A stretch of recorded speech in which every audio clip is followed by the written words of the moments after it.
Bismillahirrahmanirrahim. Assalamualaikum warahmatullahi wabarakatuh. Alhamdulillahi rabbil alamin, wal 'aqibatu lil muttaqin. Ashhadu an la ilaha illallah wahdahu la syarika lah, wa ashhadu anna Muhammadan abduhu wa rasuluh. Allahumma sholli wa sallim ala nabiyyina Muhammad wa ala alihi wa sahbihi ajma'in, amma ba'd. Allahumma inna nas'aluka ilman nafi'a wa rizqan thayyiba wa amalan mutaqabbala. Bapak Ibu jamaah pengajian rahimakumullah, alhamdulillah kembali kita bersyukur kepada Allah Subhanahu wa taala atas segala limpahan nikmat yang telah Allah Subhanahu wa taala karuniakan kepada kita.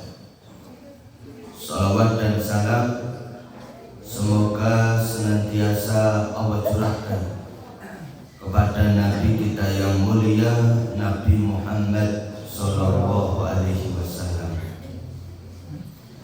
Kita lanjutkan kembali pengajian kita membahas fikih sholat sunnah, dan ini adalah bagian yang keempat.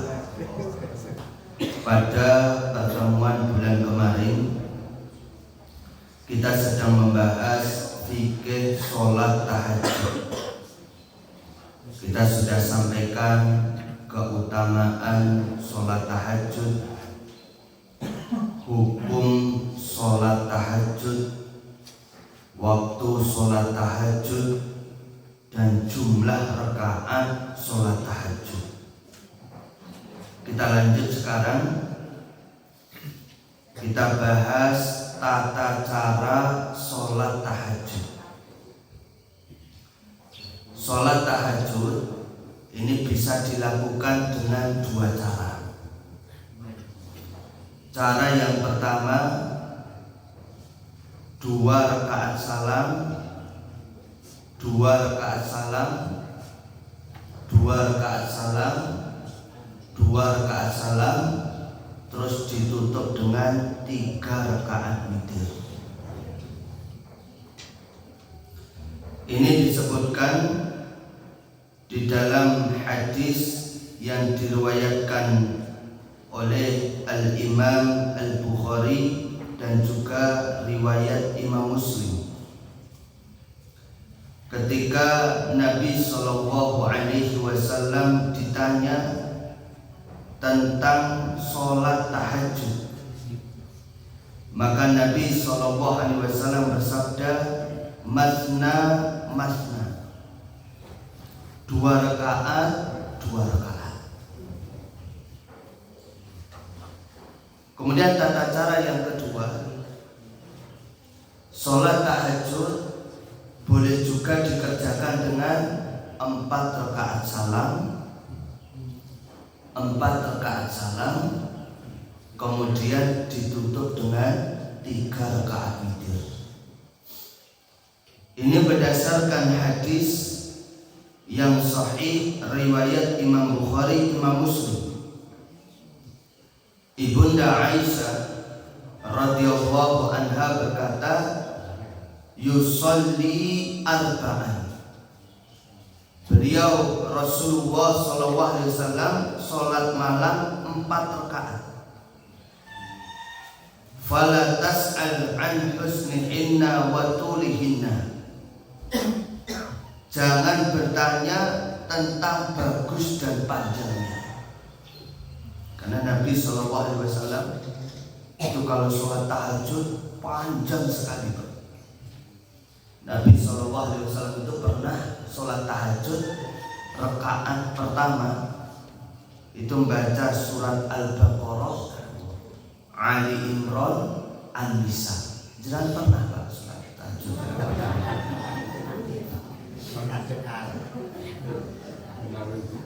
Rata-rata kita itu kan rakaat pertama baca Qul huwallahu ahad.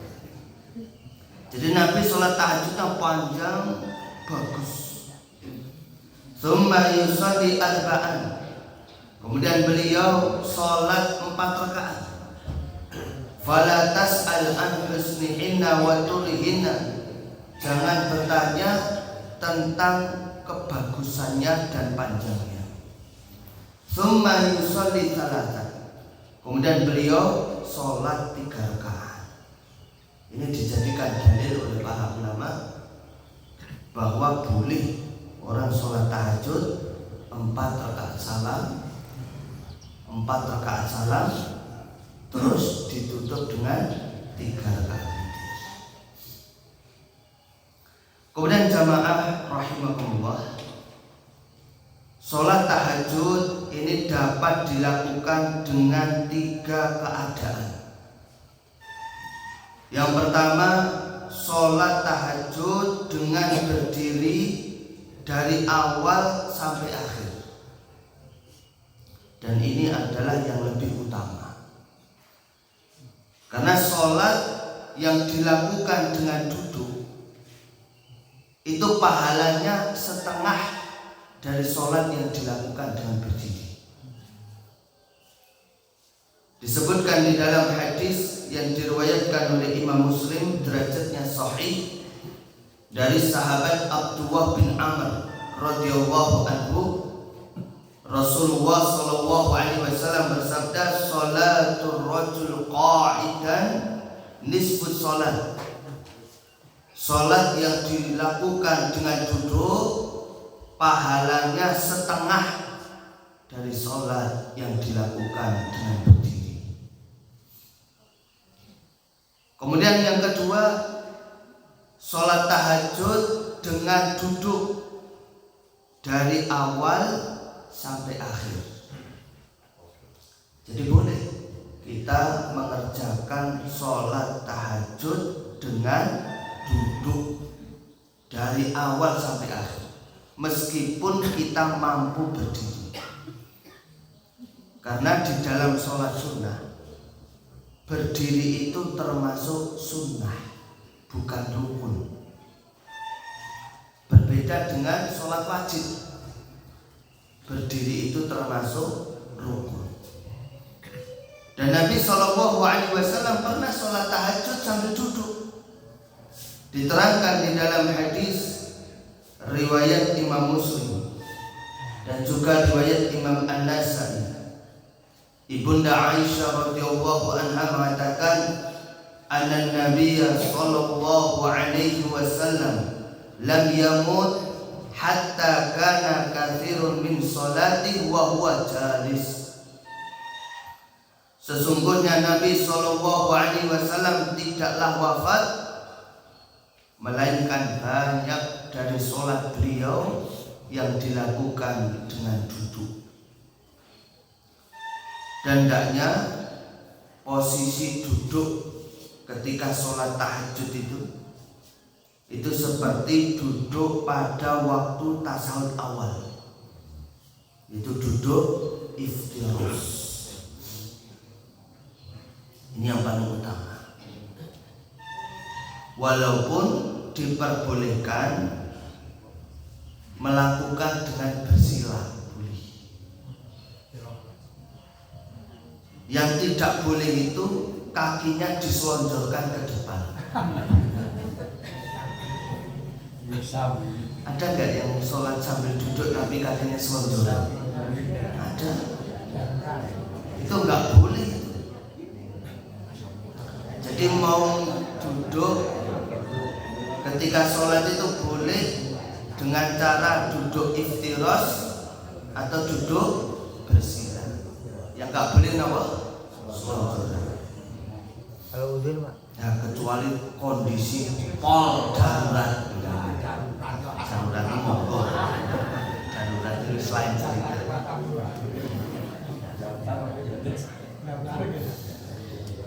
Kemudian yang ketiga, sholat tahajud dengan duduk. Lalu ketika masih ada ayat yang tersisa, berdiri dan rukuk dengan berdiri. Jadi Nabi SAW itu beliau ketika sholat tahajud sambil duduk. Allahu Akbar, kemudian beliau duduk. Kemudian ketika ayatnya tinggal sekitar 40 atau 30 ayat, beliau berdiri. Kemudian beliau melanjutkan bacaannya sambil berdiri. Setelah itu beliau rukuk sambil berdiri dan seterusnya. Ini karena Nabi SAW bacaan sholat tahajudnya panjang. Ini jangan mau baca Al-Fil, baca Al-Ikhlas, Al-Kautsar, ya nggak perlu seperti ini. Nabi SAW tadi baca Al-Baqarah, baca Ali Imran, sehingga beliau sholatnya lama. Nah, beliau ketika sholat sambil duduk, sehingga ketika kira-kira tinggal 40 ayat lagi, 30 ayat lagi, beliau berdiri, melanjutkan bacaan, kemudian beliau rukuk sambil berdiri dan seterusnya. Hal ini berdasarkan hadis dari Ibunda Aisyah radhiyallahu anha. Ini hadisnya riwayat Imam Bukhari, Imam Muslim. Anna Rasulullah sallallahu alaihi wasallam kana yusalli jalisan fayaqra'u wa huwa jalis fa idza baqiya min qira'ati qadra ma yakunu 30 aw 40 ayat qama fa qara'a wa huwa qa'im thumma raka'a thumma sajada thumma yaf'al fi rak'ati tsaniyah mithla dzalik. Bahwa Rasulullah sallallahu alaihi wasallam melakukan sholat dengan duduk. Beliau membaca suratnya dengan duduk. Ketika tersisa dari bacaannya sekitar 30 atau 40 ayat, maka beliau berdiri dan membacanya dengan berdiri. Kemudian beliau rukuk lalu sujud. Selanjutnya beliau melakukan seperti itu pada rakaat yang kedua. Jadi bapak-bapak, ibu-ibu, jangan ketika sholat tahajud boleh milih tadi. Ya, karena terkadang Pak, kita itu kadang dalam kondisi capek, dalam kondisi malas, maka boleh kita sholat tahajudnya sambil duduk dari awal sampai akhir, daripada kita meninggalkan sholat tahajud. Kemudian jamaah rahimahullah, ada beberapa catatan penting berkaitan masalah sholat tahajud ini. Yang pertama, apabila seseorang melakukan sholat tahajud setelah bangun tidur, maka hendaknya memulai dengan sholat 2 rakaat ringan yang dikenal dengan sholat iftitah. Jadi sholat iftitah ini dilakukan manakala dengan sholat malamnya setelah bangun tidur. Tapi kalau sholat tahajudnya, sholat malamnya ba'da tarawih langsung, maka tidak perlu sholat iftitah. Disebutkan di dalam hadis yang diriwayatkan oleh Imam Muslim dari sahabat Abu Hurairah radhiyallahu anhu, Nabi sallallahu alaihi wasallam bersabda, "Idza qama ahadukum minal lail," apabila salah seorang di antara kalian bangun di malam hari, berarti habis tidur ini, falyaftati sholatahu bi rak'atain khafifatain, maka hendaknya dia membuka sholatnya dengan 2 rakaat yang ringan, yang dikenal dengan sholat iftitah. Ini sekali lagi kalau jenengan sholat malamnya habis bangun tidur. Misalnya jenengan sholat tahajudnya jam 2 malam, jam 1 malam, nah ini dianjurkan sholat iftitah. Tapi kalau jenengan sholat tahajudnya, sholat malamnya itu habis isya belum tidur, ya nggak perlu sholat iftitah. Oleh karena kalau saya pribadi, ketika sholat taraweh di bulan Ramadan, saya tidak melakukan sholat iftitah, karena saya sholat tarawehnya tanpa diawali dengan tidur dulu. Kecuali saya sholat tarawehnya nanti seperti malam terakhir jam 1, jam 2, nah, maka diawali dengan sholat iftitah. Sehingga kalau sholat taraweh ya habis selesai sholat ba'diyah isya langsung taraweh, atau kalau mau ada kultum dulu. Tapi saya pesan kalau kultum di sholat taraweh jangan lama-lama, supaya pengajian baik.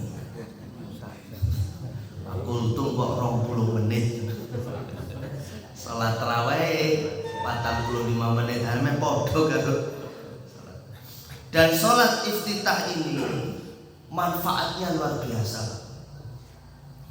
Di antaranya bisa membuka ikatan setan kepada manusia. Karena diterangkan di dalam hadis riwayat Imam Bukhari, Imam Muslim, Rasulullah sallallahu alaihi wasallam bersabda, yaqitu syaitan ala qafiyati ra'si ahadikum idza huwa nama thalatha uqad yadribu kulla uqdah alaika lailun tawil farqud fa in istaqayra fadhakara Allah in hallat uqdah fa in tawaddaa in hallat uqdah fa in shalla in hallat uqdah fa asbaha nasitan tayyib an-nafs wa ila asbaha khabithan nafs kaslan. Setan itu membuat 3 ikatan pada tengkuk salah seorang di antara kalian ketika tidur. Setan mukul pada tempat masing-masing ikatan itu dengan mengatakan, engkau dilewati malam yang panjang, tidurlah. Oleh karenanya kadang kita merasakan bisikan itu, Pak. Kita sudah pasang alarm ini, Pak. Bismillah, umumnya tahajud jam 2. Ketika dengar alarm, gosek isi suwe, itu sama. Akhirnya alarm dimatikan. Bangunnya kapan? Subuh, Pak. Jadi kita memang setiap malam itu setan itu masang 3 ikatan di tengkuk kita. Kemudian bacakan mantra tadi, Pak. Malam masih panjang, turwo. Apabila dia bangun lalu berzikir kepada Allah, baca doa bangun tidur, alhamdulillahilladzi ahyana ba'dama amatana wa ilaihi nusyur, maka terbuka 1 ikatan. Apabila dia berwudu, maka terbukalah 1 ikatan lain. Lalu apabila dia sholat, itu sholat iftitah, maka terbukalah 1 ikatan yang lainnya. Kemudian dia menyambut pagi dengan segar bugar, jiwanya baik, dan dia semangat. Namun jika tidak, maka dia menyambut pagi dengan jiwa yang jelek dan malas. Makanya orang kalau malam harinya kulino tahajud, Pak, pagi hari kayak gini, Pak, malah sehat, bukan, Pak. Ini nek sing mboten tau tahajud, Pak, pengajian kuliah subuh ngoten iki.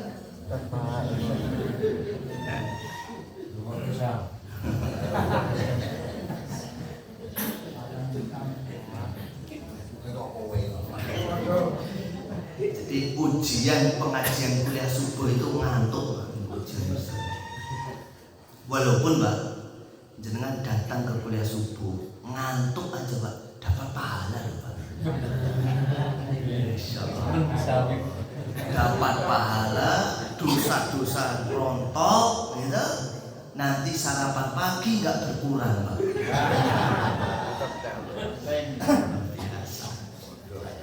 Namun di sisi Allah Pak, pahala orang ngaji kuliah subuh itu beda-beda Pak. Yang nyatet dengan yang nggak nyatet pahalanya beda Pak. Allah nggak akan sama dengan Pak. Yang ngantuk dengan yang nggak ngantuk pahalanya juga beda.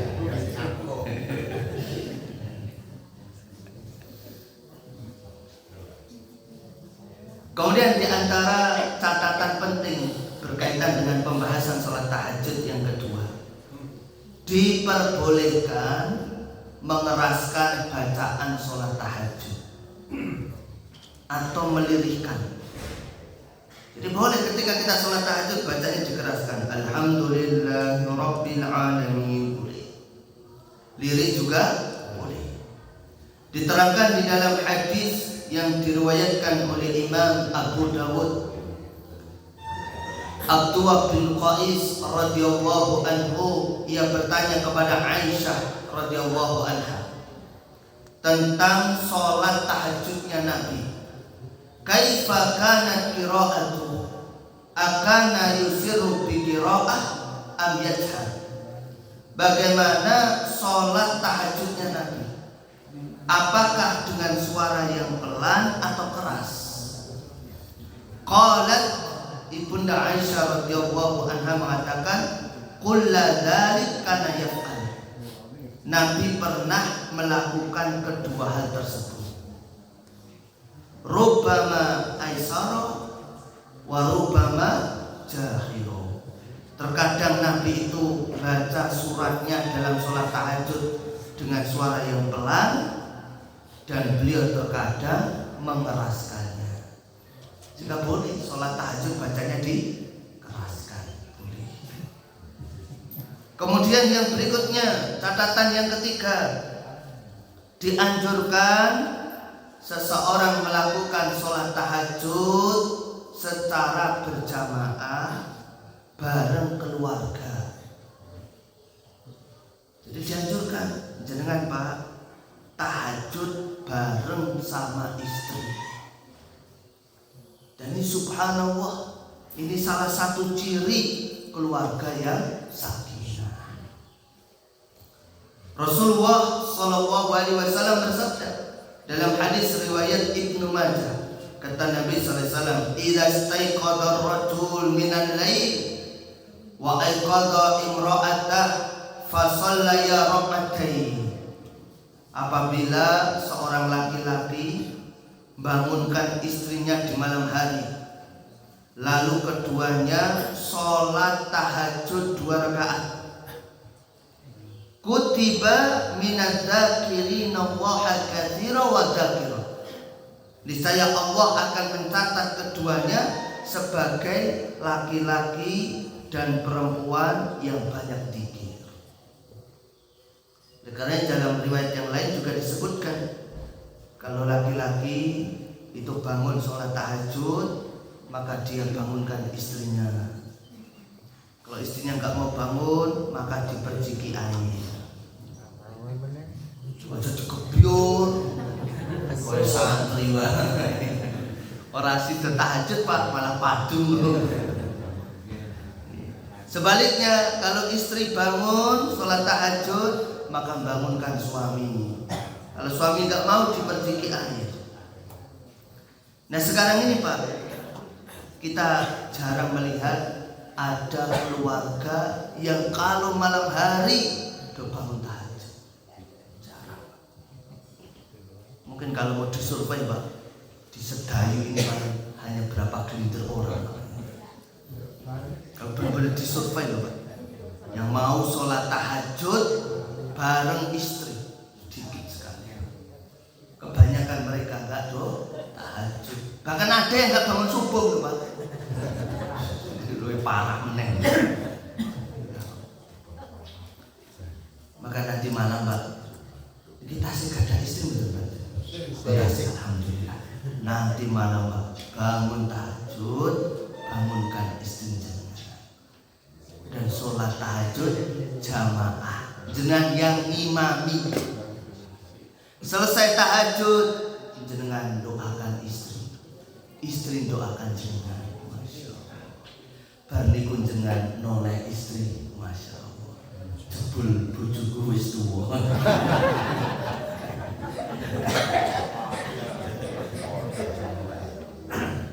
Maka insya Allah Pak, jenengan besok akan dikumpulkan dengan istri jenengan di surga.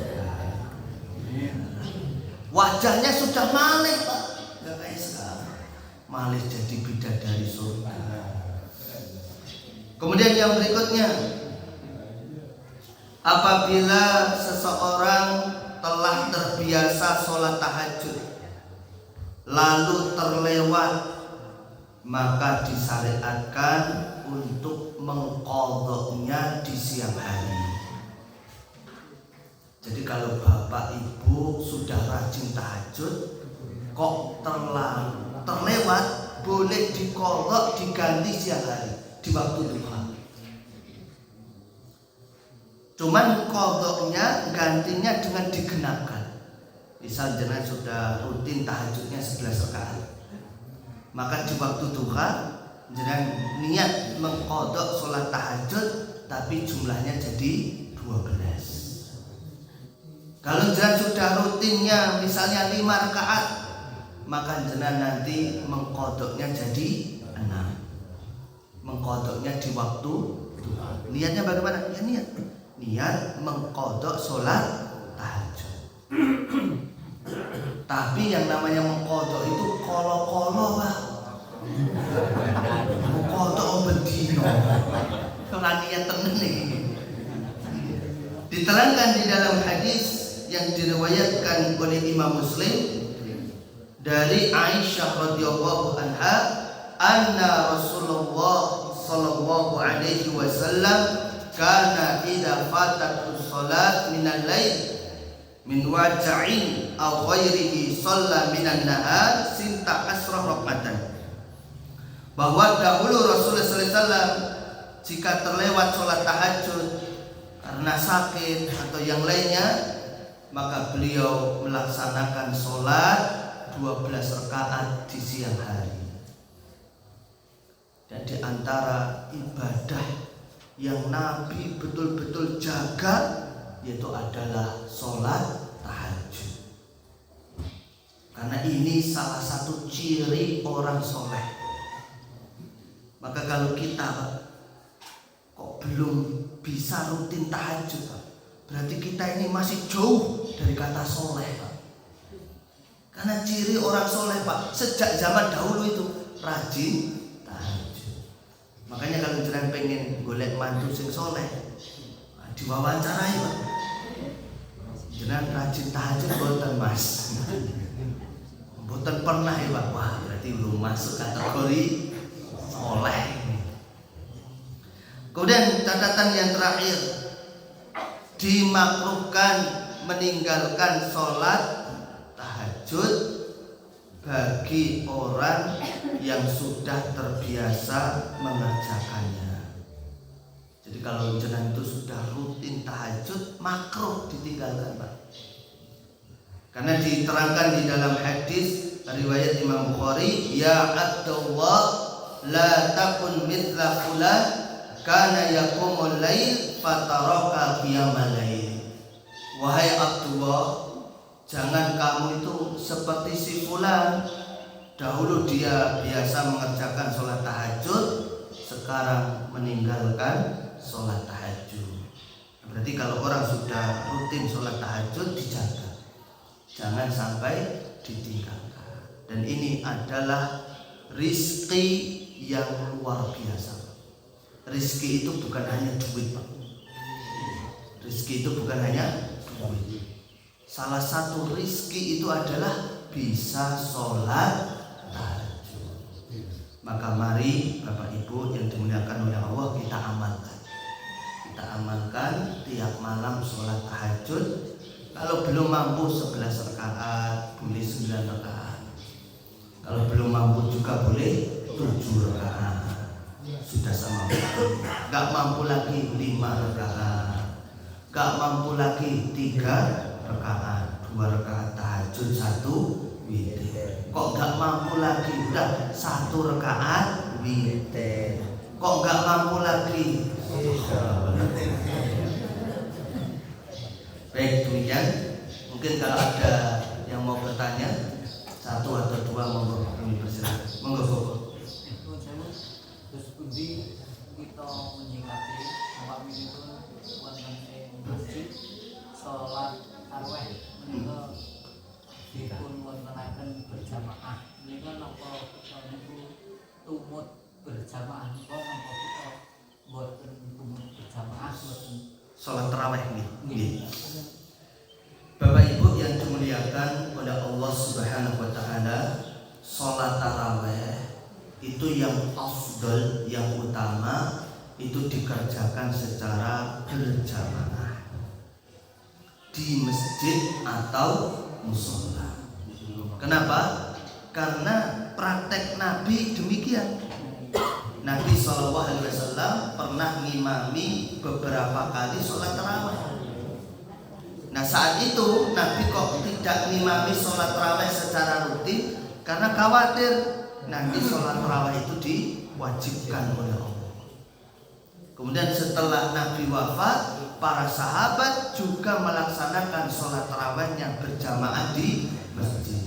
Demikian pula generasi tabi'in, tabi'ut tabi'in, dan sampai para imam, mereka biasa mengerjakan sholat tarawihnya berjamaah. Maka pendapat yang kuat, khusus sholat tarawih, sholat malam di bulan Ramadan itu dikerjakan berjamaah di masjid atau musola. Kalau pertanyaannya boleh nggak sendiri? Ya kalau pertanyaannya boleh atau tidak ya tetap dijawab boleh. Tapi yang afdal berjamaah. Bahkan keutamanya luar biasa, Pak. Orang kalau sholat tarawih berjamaah bersama imam sampai selesai itu pahalanya seperti dia sholat malam semalam suntuk. Jangan sholat tarawih bareng imam mungkin cuma 45 menit atau mungkin 1 jam, tapi pahalanya seperti dengan sholat malam semalam suntuk.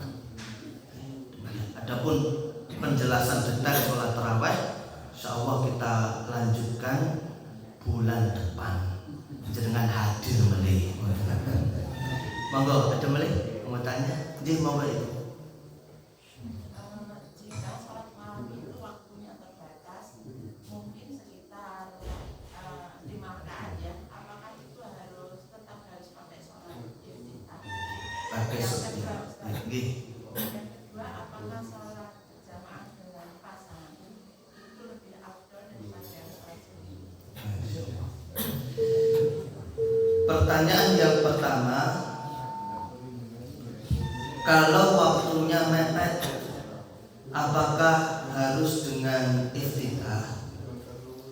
Kalau misalnya waktunya itu hanya cukup untuk sholat witir 1 rakaat, ya witir saja tanpa didahului dengan iftitah. Tapi kalau masih memungkinkan iftitah, misalnya tadi disebutkan 5 rakaat, iya Bu, jangan iftitah dulu 2 rakaat, baru dilanjutkan dengan tahajud. Mungkin tahajudnya 2 rakaat, kemudian juga tambah witir 1 rakaat, begitu nggak masalah. Tapi iftitahnya usahakan tetap dilakukan. Kalau itu dilakukan setelah bangun tidur.